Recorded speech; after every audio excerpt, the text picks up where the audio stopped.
कि अंग्रेजों ने बोला था कि भाई ये छोटोराम ये लोग गलत कर देंगे हथियार उठा के, बोले ये गलत नहीं करेंगे, अन्याय के खिलाफ लड़ेगी, खालसा की अकाल पुरख की फौज है ये। आज भी निहंग सिंह के लाइसेंस के ऊपर दादा छोटूराम के साइन होते हैं। 1947 से पहले की फर्द निकलवाओ हरियाणा के किसी भी डिस्ट्रिक्ट के अंदर से, किसी भी डिस्ट्रिक्ट के अंदर से, उस फर्द के ऊपर क्या लिखे आता है वो मेरे को बता देना। सरकार खालसा लिखे आता है, वो क्या है? फर्दे खालसा। हरियाणा के कितनी डेड बॉडियां आ गई रशिया से, और अभी तो आती जा रही है। राजस्थान की आली, यूपी की आली, जबरदस्ती ले जाकर उनको बॉर्डर के ऊपर भेजा जा रहा है, क्योंकि ये बेच रहा है यहाँ बैठा बैठा। आप किसान आंदोलन के बाद एज ए किसान नेता के बाद, नेता तो मैं आपको नहीं कहूंगा, आप एक आंदोलनकारी थे सच्चे मन से, क्योंकि नेता तो होता तो आज एक अलग से अपनी एक यूनियन बना रहा है, कुछ बना रहा है, ठीक है ना। आजकल हम आपके प्रोग्राम देखते हैं, आप खालसा जी राज के ऊपर कुछ ज्यादा वीडियो बनाते हैं। हाँ जी। और खालसा का नाम आते ही लोगों को ये हो जाता है कि ये तो खालिस्तानी है, खालिस्तान की मांग कर रहा है। तो उस पे क्या हमारे दर्शकों को क्या समझाएंगे हम कि खालिस्तानी क्या होता है और खालसा राज क्या है, क्या डिफरेंस है इनके अंदर?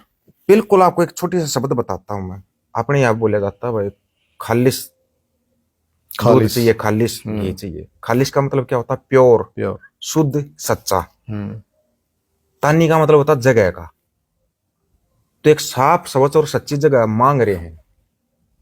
एक बार बीबीसी ने एक रिपोर्ट बनाई थी कि जो महाराजा रणजीत सिंह का खालसा राज था, ब्रह्मांड में ऐसा राज कभी नहीं आया, ब्रह्मांड में।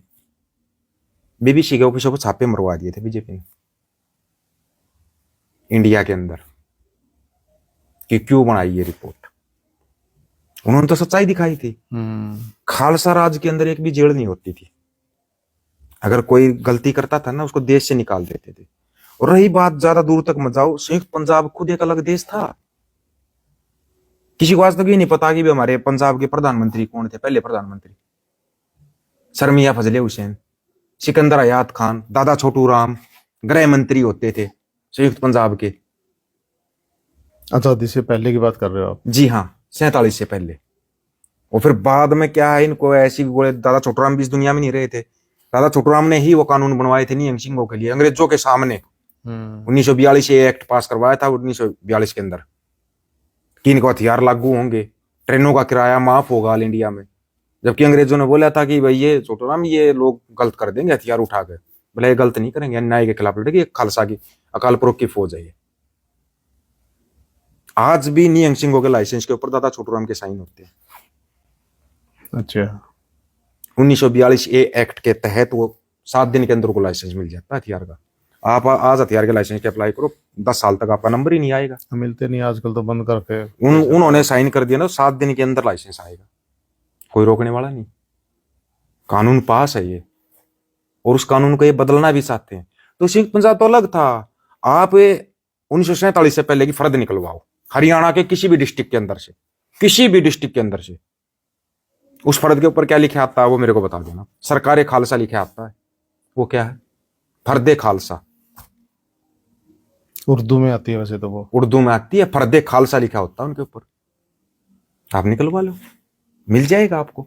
मतलब खालसा राज में आप कहते हो मंत्री, प्रधानमंत्री एक खालसाई सिक्का, एक खालसाई सिक्का $33 में आता था। $33 में एक खालसाई सिक्का। इतनी मजबूत करेंसी थी, इतनी मजबूत करेंसी थी। और आज 91 रुपए में $1। और खालसाई सिक्का फिर कितने का होता? ये चीजें हैं, इसी को बोलते हैं करेंसी। छोटा सा देश है कुवैत है, ये है, इनका दिनार होता है सबसे मजबूत करेंसी है। कैसे है वो इतनी मजबूत? क्यों? उन्होंने दिमाग लगाया अपनी करेंसी को मजबूत कैसे करना है। डोनाल्ड ट्रंप क्या कर रहा है? खेल खेल रहा है। अगर किसी को ना पता हो तो रशिया इतने युद्ध लड़ रहा है, रशिया ने भी अपनी करेंसी मजबूत कर ली। कि ऐसे ऐसे जमूरे बहुत मिलते हैं, सर्कस दिखाने वाले जोकर। इन जोकरों के कारण फायदा उठा ले जाता है वो। हरियाणा के कितनी डेड बॉडियां आ गई रशिया से, और अभी तो आती जा रही है।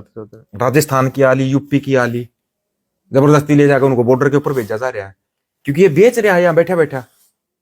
नहीं, वो तो अभी जो उनके राष्ट्रपति आए थे, पुतिन साहब जी, अभी उन्होंने कहा कि हमें इतने आदमी चाहिए वहां पे रोजगार के नाम पर 10 लाख 10 लाख।